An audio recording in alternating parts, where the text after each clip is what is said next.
오늘은 그리스도의 사신이라는 제하에서 말씀을 나누도록 하겠습니다. 그리스도의 사신은 그리스도 안에 들어오게 된 피조물을 그렇게 부르는 겁니다.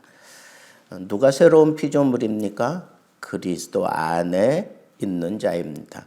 그리스도 안에 있다라고 하는 것은 그리스도의 소유가 되었다 그러는 것.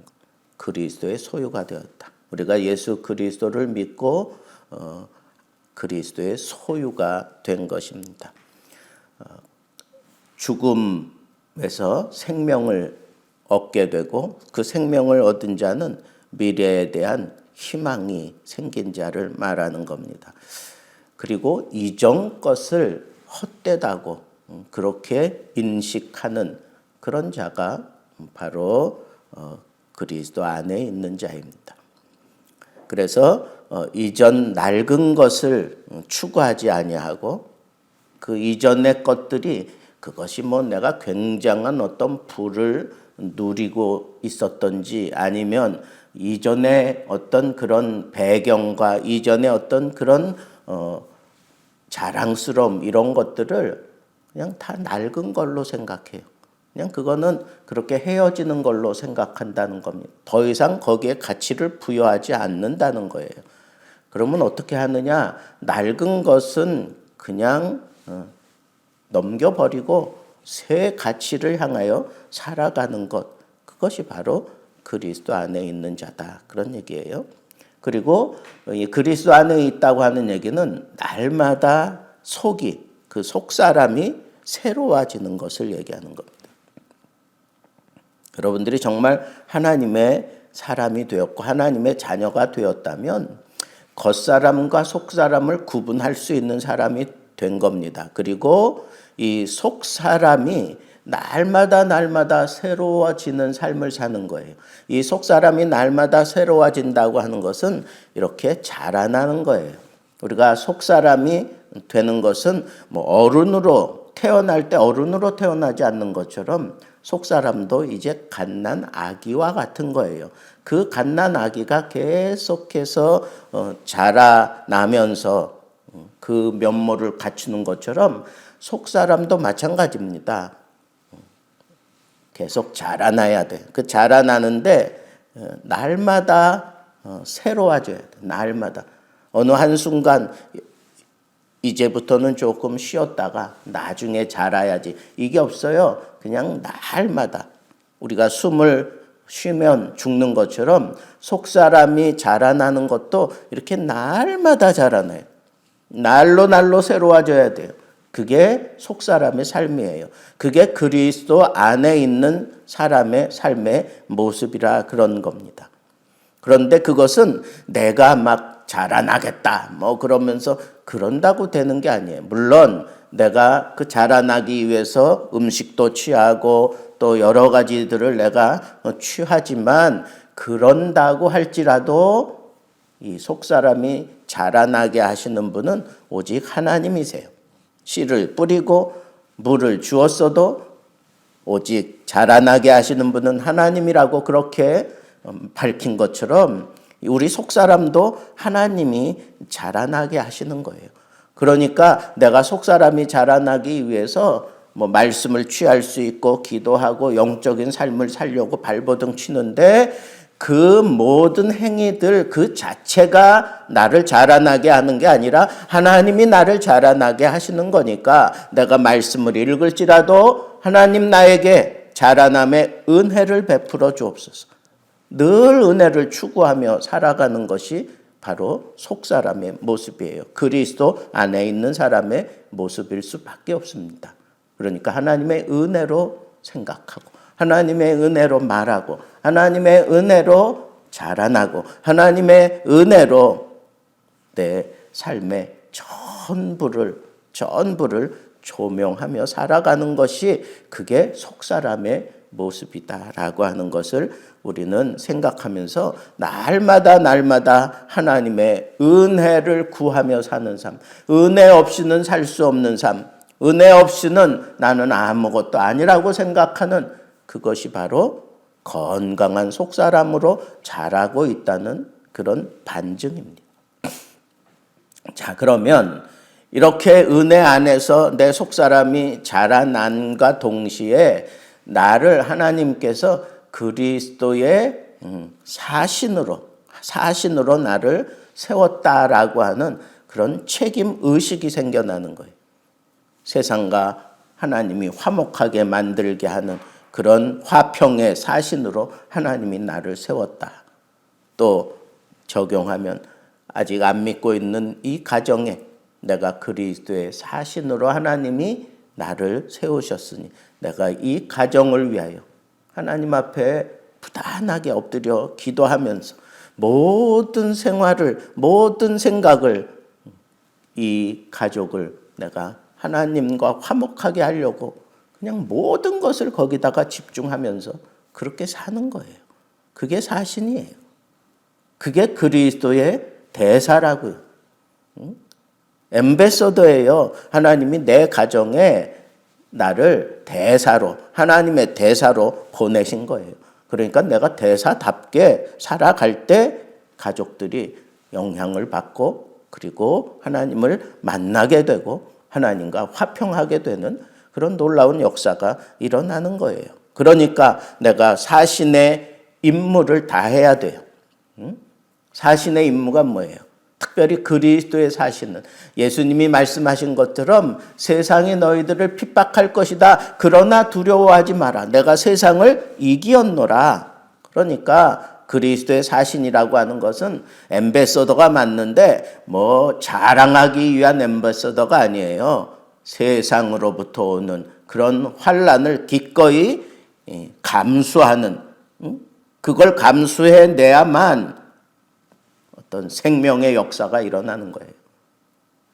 십자가 없이 부활이 없는 것처럼 내가 한 사람을 하나님 앞에 새롭게 만들기 위해서 그만한 고통을 감수하는 삶, 그것이 그리스도의 사신의 삶이에요. 세상은 그렇다는 거예요. 마귀가 자기에게 속한 사람을 그냥 내어주겠어요? 영적인 전쟁을 벌여야만 그리스도의 사람으로 우리가 만드는 거예요. 내 가정, 내가 부모고 너희는 자식이니까 무조건 나를 따라와. 그런다고 아이들이 어릴 적엔 따라오지만 머리 커보세요. 아버지 말이라고 순종합니까? 안 합니다. 그리스도의 영이 그 속에 들어가서 그 사람을 온전하게 변화시키지 않으면 내 가족일지라도 돌아오지 않고 따라오지 않습니다. 하나님의 은혜를 구하면서 하나님이 나에게 주신 이 사신의 이 사명을 내가 감당해야 되겠다라고 생각하고 부단하게 하나님 앞에 엎드려야 돼요. 세상은 환난과 핍박을 우리에게 계속해서 견지할 겁니다. 그러나 우리는 그걸 이겨내야 돼요. 어떻게 이겨내느냐? 간단해요. 그리스도를 본받아 살면 돼요. 이런 어려움이 생겼을 때 그리스도라면 어떻게 하셨을까? 예수님이라면 이때 어떻게 하셨을까? 예수님이라면 이 상황에서 어떤 말을 하셨을까? 예수님이라면 이 상황에서 어떤 표정을 지었을까?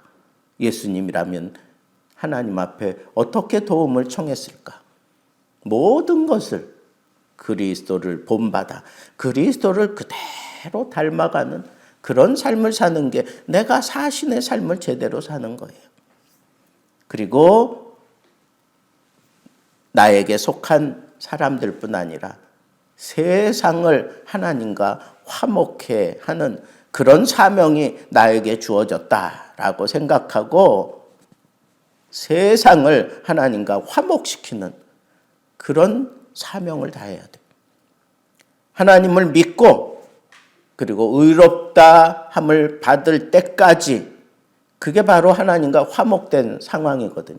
하나님을 믿게 만들고 그리고 하나님으로부터 너 이제 의롭다 하는 그런 증거를 받았다라고 하는 그런 감격이 있고 깨달음이 있을 때 분명히 그 사람이 하나님과 화목한 상태고 구원받은 상태예요. 그러니까 그러한 고백이 일어날 때까지 내가 화목해하는 직책을 하나님이 나에게 주셨다라고 생각하고 안 믿는 사람들에게 가서 그 사람들을 하나님과 화목해하는 그런 삶을 살아야 합니다. 그리고 사람과 사람 사이를 화목해하는 책임도 우리에게 있어요. 유대인과 이방인을 화목해 예수 그리스도가 십자가를 지신 것은 궁극적으로는 유대인과 이 이방인을 화목해 하려고 지신 거예요. 화평케 하는 자가 진정으로 하나님의 아들이라고 산상보훈에서 예수님이 그렇게 말씀하셨어요. 그러니까 우리는 사람과 사람 사이를 화평케 하는, 사람과 사람 사이를 화평케 하는 그런 삶의 모습으로 살아가야 내가 그리스도의 사신답게 사는 겁니다. 세상을 하나님과 화목시키고 내게 속한 가족을 하나님과 화목케 하고 그리고 사람과 사람을 화목케 하는 그런 화평의 사신으로 하나님이 나를 세우셨다라고 하는 이 사실을 우리는 분명히 알아야 합니다. 이처럼 내가 그리스도의 사신이라면 이렇게 살아야 돼요. 그리스도를 위하여 온전히 내가 헌신해야 되고 또 그리스도를 위하여 내가 이렇게 살아가는 것은 그리스도께 받은 그 사랑을 그대로 전하는 거예요. 그리스도께 받은 그 사랑을 내가 그대로 전한다고 하는 것은 내 안에 사랑이 있을 때 가능하고 그 사랑이 나를 온전하게 사로잡고 나를 막 주장해 갈 때 이 사랑을 내가 전하지 않고는 견딜 수 없는 그런 상태에 있는 것을 얘기하는 거예요. 여러분, 이거는 전도 현장에서 느낄 수 있는 거고 전도 현장에서 체험하는 거예요.